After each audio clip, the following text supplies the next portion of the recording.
there's been a lot of questions as to whether there was foreign government involvement. In which one? In the assassination of Charlie Kirk, right? Okay. So like we're going to address these theories right now. Back during the ICE riots, do you remember all of that at the beginning of the year? Mm-hmm. A lot of people were like, where are all of a sudden these big violent riots coming from? Who's funding these organizations? We found out that there was a foreign funding tied to an individual by the name of Neville Singham, who's a multi-billionaire. And he made his billions by working with the communist Chinese government. And he would take, and he's not a registered agent, a foreign agent, which is a FARA violation. So he's taking these millions, funneling it into organizations like the Party of Socialism and Liberation, who then in turn create these very radicalized movements, but they're not even American in theory or funded by American people. They're actually funded by foreign governments.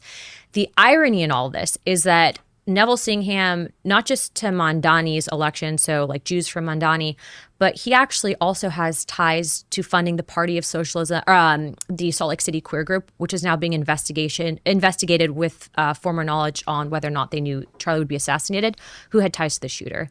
So I do think that there's a foreign funding tie, but the question is which government, and I think it's tied to the Chinese. Interesting.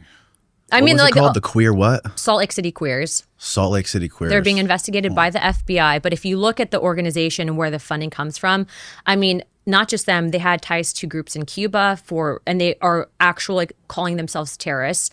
But not just that, they also have ties to the United Nations. So there's this aspect of a very pro-globalist and then a pro-Marxist movement to really sow discord and divide in this country. And that's why I recently posted on my social media, I was like,